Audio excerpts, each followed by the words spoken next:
శుభోదయం విద్యార్థులు, ఎలా ఉన్నారు? అందరూ బాగున్నారా? సరే, మరి సెలవుల్లో బాగా మీ సెలవులు చక్కగా గడిపినట్టుగా ఉన్నారు. అందరూ చాలా సంతోషంగా ఉన్నారు కదా. చక్కగా సెలవులు వచ్చాయి, కుటుంబం అంతా చక్కగా గడిపారు, చాలా ఆనందంగా ఉన్నారు. మరి ఇప్పుడు నేను కొన్ని చిత్రాలు చూపిస్తాను.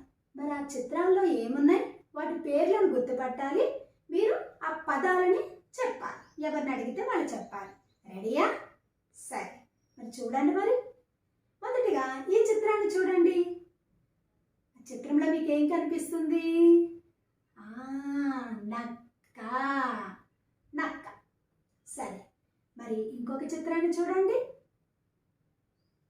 అక్క. సరే, వెరీ గుడ్ పిల్లలు. మరి ఈ చిత్రాన్ని చూడండి. ఆ చిత్రంలో ఏముంది? ముగ్గు. ఎస్. నెక్స్ట్ ఈ చిత్రంలో చూడండి. వెరీ గుడ్ నాన్న. మొగ్గ. మీరు చాలా చక్కగా చెప్తున్నారే. అంటే సెలవుల్లో చక్కగా ఒత్తులు ప్రాక్టీస్ చేస్తున్నారన్నమాట. ఒత్తులు చక్కగా రాయమని చెప్పాం కదా, ఒత్తులు నేర్చుకోమని చెప్పాం కాబట్టి మీకు ఒత్తులు బాగానే గుర్తున్నాయి. కాబట్టి మనం ముందు తరగతుల్లో మరి కావొత్తుని పరిచయం చేస్తూ నక్కల ద్రాక్ష పాఠాన్ని మనం నేర్చుకున్నాం. ఆ గేయం కూడా రాగయుక్తంగా మీరందరూ పాడగలిగారు కదా పిల్లలు. మరి రెండవ పాఠం గావొత్తును గుర్తు చేస్తూ పరిచయం చేస్తూ మనకి ఏ పాఠాన్ని చెప్పుకున్నాం మనం? ముగ్గు. ముగ్గు పాఠాన్ని కూడా మనం నేర్చుకున్నాం. ముగ్గు గేయాన్ని ఎలా పాడాలో కూడా చక్కగా అభినయం చేస్తూ పాడడం కూడా మీ అందరూ నేర్చుకున్నారు. మరి ఈరోజు మనం ఒక కొత్త ఒత్తుని పరిచయం చేస్తూ మనం ఒక కొత్త పాఠాన్ని చెప్పుకోబోతున్నాం. మరి ఆ పాఠాన్ని చెప్పుకోబోయే ముందు మరి చిన్న కథను మనం చెప్పుకుందామా? రెడీయా పిల్లలు? సరే, శ్రద్ధగా వినాలి. మరి మధ్య మధ్యలో నేను అడిగిన ప్రశ్నలకు సమాధానాలు చెప్పాలి. మరి మీరు కథను శ్రద్ధగా వింటున్నారో లేదో నాకు తెలియాలి కదా. సరే, అందరూ శ్రద్ధగా వినండి. ఒక అడవి ఉంది. అడవిలో ఏమేమి ఉంటాయి? పులులు, నక్కలు, జంతువులు ఉంటాయి. మరి జంతువులతో పాటు ఇంకా ఏముంటాయి? వెరీ గుడ్, పక్షులు కూడా ఉంటాయి. మరి పక్షులు ఎక్కడ నివాసం చేస్తాయి? చెట్ల మీద. మనం అంటే ఇంట్లో ఉంటాం కదా పిల్లలు. పక్షులు చెట్ల మీద నివాసం ఉంటాయి. మరి చెట్ల మీద మరి పగలు రాత్రి కూడా చెట్ల మీదే ఉంటాయా?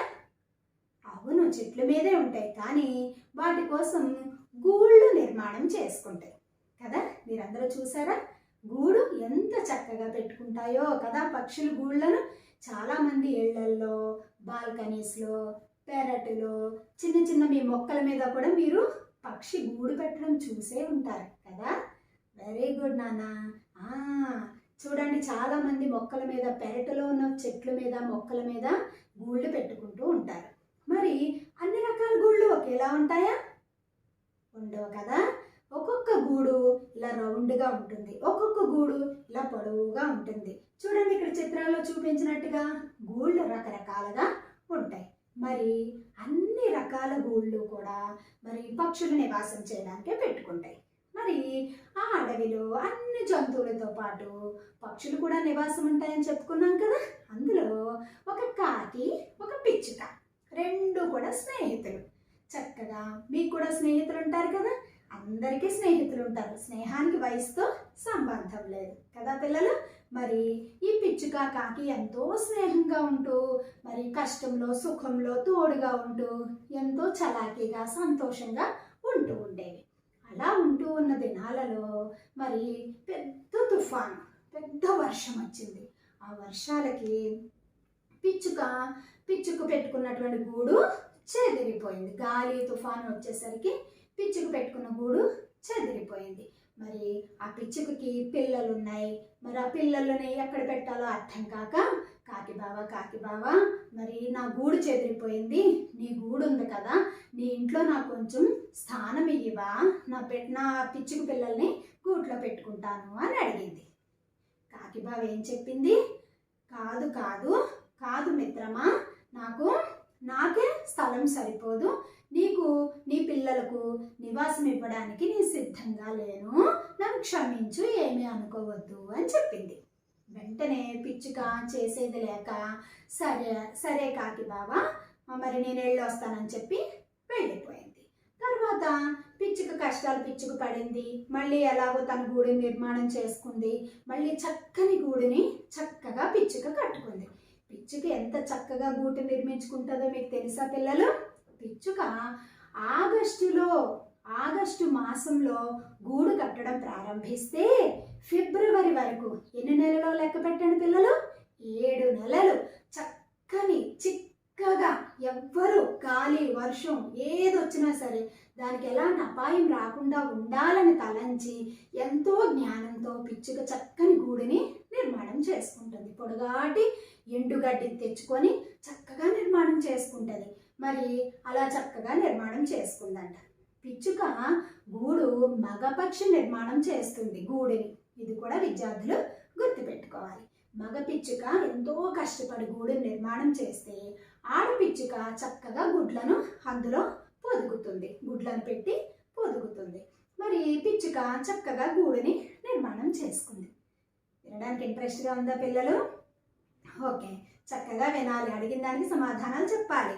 మరి అలా చక్కగా నిర్మించుకున్న పిచ్చుక ఆ గూటులో సంతోషంగా పిల్లలతో నివాసం చేస్తూ ఉంది. మరి కాలం ఎప్పుడు ఒకేలా ఉండదు కదా పిల్లలు. వాడలు బళ్ళు అవుతాయి, బళ్ళు వాడలు అవుతాయి అని సామెత మీరు వినే ఉంటారు. అంటే డబ్బు ఉందని అహంకారంతో ఉండే వాళ్ళ దగ్గర వాళ్ళు తర్వాత వాళ్ళ అహంకారంతో ప్రవర్తించిన తర్వాత బేదలు అయిపోయినప్పుడు చాలామంది అటువంటి వాళ్ళని చూసి అంటూ ఉంటారు, డబ్బు శాశ్వతం కాదు. మన వ్యక్తిత్వం చాలా ముఖ్య పాత్రను పోషిస్తుంది మన జీవితంలో. కాబట్టి ఎప్పుడు కూడా మన దగ్గర ఉన్నప్పుడు ఎదుటి వాళ్ళకి అవసరమైనప్పుడు మనం ఎప్పుడు గర్వాన్ని ప్రదర్శించకూడదు. ఇప్పుడు మరి రోజులు మారిపోయాయి. పిచ్చుకు చక్కని గూడు కట్టుకుంది. మళ్ళీ మరి వర్షాలు వచ్చినప్పుడు ఎప్పుడు కూడా గాలులు, వర్షాలు, తుఫాన్లు రావడం సహజమే కదా. అలానే మళ్ళీ ఒక పెద్ద వర్షం, గాలి వీచడం ప్రారంభించింది. మరి ఈ కాలంలో ఇప్పుడు కాకి గూడు చెదిరిపోయింది. అప్పుడు కాకి ఎటు వెళ్ళాలో తెలియక పిచ్చుక దగ్గరికి వచ్చింది. పిచ్చుకు బావా నన్ను దయతో క్షమించు, నువ్వు అడిగినప్పుడు నీకు నేను సహాయం చేయలేకపోయాను. నా పరిస్థితి చాలా దారుణంగా ఉంది. నా పిల్లలు నేను ఉండడానికి నాకు గూడు లేదు. నా పిల్లలు నీళ్లలో కొట్టుకుపోతూ ఉన్నారు. నన్ను రక్షించవా, నాకు నీ గూటిలో నాకు ప్లేస్ ఉంచవా, సహాయం చేయవా అని అడిగింది. మరి పిచ్చుక ఏం చెప్పిందో ఊహించండి పిల్లలు. పిచ్చుక కూడా మరి తప్పు చేసిన వాళ్ళు లేదంటే తగిన శాస్త్ర వాళ్ళకి జరగాలి అని మనం ఆలోచించినట్లుగానే పిచ్చుక కూడా మరి కుక్క కాటుకు చెప్పు దెబ్బ అన్నట్టుగా మరి కాకికి మరి నివాసం ఇవ్వలేదు అని మనం అనుకుంటాం. కానీ మనం ఆలోచించినట్టుగా పిచ్చుక ఆలోచించలేదు పిల్లలు. పిచ్చుకి ఎంత మంచి స్వభావం కలిగిందో చూడండి. తనకు జరిగిన అవమానాన్ని పిచ్చుక గుర్తు పెట్టుకోలేదు. సరే కాకి బావా, నేను నా పిల్లలతో పాటు నువ్వు పిల్లలు కూడా తలదాచుకోండి, లోపలికి రండి అని చెప్పి సంతోషంగా తన గూటిలోకి కాకికి మరి స్థానాన్ని ఇవ్వడం అనేది జరిగింది. చూసారా, మరి కీడు చేసిన వాళ్ళకి కీడే చెయ్యాలి అని కొందరు అనుకుంటే, కీడు చేసిన వాళ్ళకి కూడా మేలు చేసిన వాళ్ళే మంచి స్వభావం కలిగిన వారు అని మన శతక పద్యాలు, నీతులు, సామెతలు పెద్దవాళ్ళు మనకి చెప్తూ ఉన్నారు. చెప్పడం సులభమే, కానీ పాటించడం అనేది చాలా కష్టం కదా పిల్లలు. చూడండి పిచ్చుక ఎంత మంచి స్వభావం కలిగినదో. మరి మనం కూడా మనకి కీడు చేసిన వాళ్ళకి వాళ్ళు మనకి కీడు చేసినా మేలే చెయ్యాలి తప్ప మనం కీడు చేయడానికి మనం ఎదురు చూడకూడదు. అలాంటి మంచి వ్యక్తిత్వాన్ని కలిగి మనందరం కూడా జీవించాలి. మరి ఈ పాఠంలో ఉన్న పిచ్చుక ఒక చక్కని గూడు కట్టుకోవడం, ఏ విధంగా గూడు కట్టుకుంది, ఎందుకు కట్టుకుంది అనే విషయాన్ని వివరిస్తూ మనకి చావొత్తుని పరిచయం చేస్తూ మనకి పిచ్చుక అనేటటువంటి గేయ రూపంలో ఉన్న ఒక కొత్త పాఠాన్ని మనం ఈరోజు చెప్పుకోబోతున్నాం. కొత్త పాఠం పేరేం పేరు? పిచ్చుక. మన తెలుగు వాచకంలో 3వ పాఠం పిచ్చుక. చూడండి, చాకి కొమ్మంది, చూ కింద ఒత్తు వచ్చింది, ఇదే చావత్తు. పిచ్చుక. మనకి చావత్తును పరిచయం చేస్తూ. మరి చావత్తు రాయడం ఎలాగో చూడండి. చావత్తుని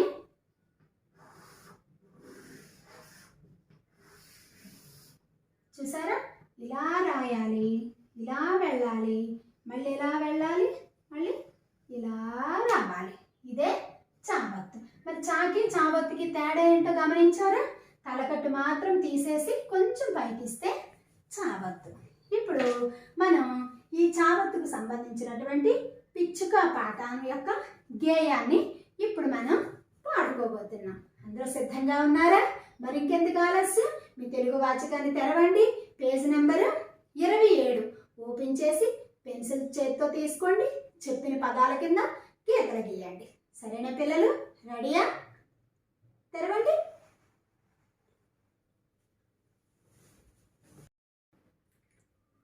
తెరిచారు కదా అందరూ? రెడీయా? చూడండి. ఇప్పుడు పిచ్చుక పాఠం కింద అక్కడ ఏమేమి ఉన్నాయో ముందు గమనించండి బాగా.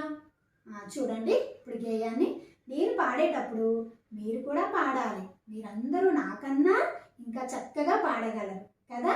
సరే, ఇప్పుడు గేయం కాబట్టి ఎవరికి నచ్చినట్టు వాళ్ళు రాగయుక్తంగా పాడుకోవచ్చు. సరే, ఇప్పుడు చూడండి. ముందు మెల్లగా పదాలు చదువుతాను, తర్వాత మనం పాడుకుందాం.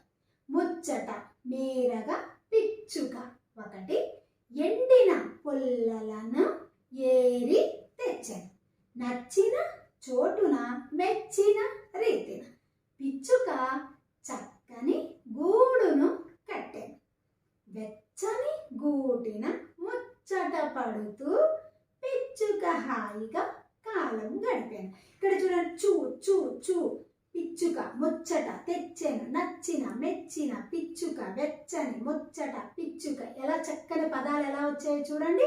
మనం చా వచ్చిన దగ్గరల్లా ఒత్తి పలుకుతున్నాం. చూడండి, ఈ గులాబీ అక్షరాలను మీరు బాగా చూడాలి. చా ఒత్తిని మీరు బాగా గుర్తుపట్టాలి. అది రాయడం బాగా అభ్యాసం చెయ్యాలి. ఇప్పుడు గేయం పాడుకుందాం. ముచ్చట మీరగా పిచ్చుక ఒకటి, ఎండిన పుల్లల నీరి తెచ్చెను, ముచ్చట మీరగా పిచ్చుక ఒకటి, ఎండిన పుల్లల నీరి తెచ్చెను, నచ్చిన చోటున మెచ్చిన రీతిన పిచ్చుక చక్కని గూడు కట్టెను, వెచ్చని గూటిన ముచ్చట పడుతూ పిచ్చుక హాయిగా కాలం గడిపెను. విన్నారు కదా? మీరు కూడా పాడాలి పిల్లలు. మళ్ళీ ఒక్కసారి పాడుకుందామా? చూడండి. ఇక్కడ చూడండి. ముచ్చట మీరగా పిచ్చుక ఒకటి. చూడండి, చావత్తు ఎక్కడెక్కడ వచ్చిందో నేను గీత గీశాను. ఎండిన పుల్లల నేరి తెచ్చెను. ఎండిన పుల్లలు అంటే స్టిక్స్, డ్రై స్టిక్స్ ఏరి తెచ్చింది. ముచ్చట పడుతూ ఒక చిన్న పిచ్చుక ఎండిన పుల్లలన్నీ ఏరుకొని తెచ్చిందంట. దీనికి నచ్చిన చోటున మెచ్చిన రీతిన, దానికి నచ్చిన చోట్లో అంటే నచ్చిన ప్లేస్, చోటు అంటే ప్లేస్, నచ్చిన చోటులో దానికి నచ్చినట్టుగా గూడు కట్టుకోవడానికి మెచ్చిన రీతిన, మెచ్చుకోవడం అంటే దానికి నచ్చిన విధంగా కట్టుకోవడానికి పిచ్చుక చక్కని గూడు కట్టెను. చక్కగా గూడు కట్టిందంట. చూడండి, వెచ్చని గూటిన ముచ్చట పడుతూ. ఇప్పుడు గూట్లో హాయిగా వేడిగా ఉంది. బయట చలిగా ఉన్నా వర్షంగా ఉన్నా గూటి లోపల వేడిగా ఉంటుంది. వెచ్చగా అంటే హాట్గా. ముచ్చట పడుతూ అంటే హ్యాపీ ఫీల్ అవుతూ. చూడండి, పిచ్చుక హాయిగా కాలం గడిపాను. ఇప్పుడు చక్కగా హాయిగా అంటే హ్యాపీగా, రిలాక్స్డ్గా. చూడండి, హాయి అంటే హ్యాపీ, రిలాక్స్డ్గా కాలం గడుపుతుంది. చూసారు కదా? మరి చావత్తుకు సంబంధించిన పదాల కింద మీరు కూడా గీతలు గీయాలి, గులాబీ రంగులో ఉన్నవి. ఇంకా చావత్తుకు సంబంధించిన అనేకమైన పదాలని మీరు ఎక్కువగా కలెక్ట్ చేయండి. మీరు న్యూస్ పేపర్లో కానీ వేరే తెలుగు వాచకంలో కానీ మీకు ఎక్కడైనా సరే చావత్తుకు సంబంధించిన పదాలు ఉంటే వాటిని చక్కగా కట్ చేసి మీరు ఒక A4 సైజ్ పేపర్ మీద చక్కగా అతికించుకోండి. ఈ రోజంతా చావత్తుకు సంబంధించిన పదాలు ఒక 10 20 మీరు వెతికి కట్ చేసి మీరు పేస్ట్ చేయడానికి ట్రై చేయండి. దానివల్ల మీకు చావత్తుతో ఉండే పదాలన్నీ చక్కగా వస్తాయి. మరి ఈ పాఠం వెనకాల మనకి కొన్ని అభ్యాసాలు ఇచ్చారు. వాటిని వచ్చే క్లాస్లో మనం మళ్ళీ తెలుసుకునే ప్రయత్నం చేద్దాం. అంతవరకు మీరు ఏం చేయాలి? గేయాన్ని రాగయుక్తంగా పాడాలి, చామంతికి సంబంధించిన పదాలను వెతికి కొన్ని సేకరించాలి. అందరికీ సెలవు. ధన్యవాదాలు.